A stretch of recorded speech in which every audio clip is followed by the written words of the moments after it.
حضرت سلیمان علیہ السلام اللہ کے ایسے نبی تھے جن کے جیسی بادشاہت کسی اور کی نہیں تھی۔ وہ صرف انسانوں کے ہی نہیں بلکہ جانوروں، پرندوں اور جنات کے بھی بادشاہ تھے اور سب کی زبان کو سمجھ سکتے تھے۔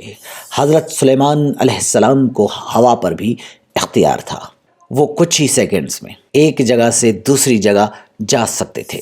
آج کی جو یہ ٹیکنالوجی ہے، لوگ زمین سے خلا میں تیزی سے سفر کر رہے ہیں، یہ قرآن مجید کا کرشمہ ہے۔ ناظرین و کرام، سوچئے آج کے اس دور میں حضرت سلیمان علیہ السلام کو پڑھ کے ویسٹرن نے خلا میں جانے کے لیے کوششیں کی ہیں، مگر سیکنڈز میں ایک جگہ سے دوسری جگہ وہ بھی نہیں پہنچ سکتے۔ یہ اللہ کے کرشمات ہیں جن کو اسٹڈی کر کے آج سائنس آگے بڑھ رہی ہے۔ قرآن میں کئی جگہ اللہ نے حضرت سلیمان علیہ السلام کا ذکر کیا ہے۔ حضرت سلیمان علیہ السلام حضرت داؤد علیہ السلام کے بیٹے تھے۔ اللہ نے باپ اور بیٹے دونوں کو نبوت سے نوازا تھا۔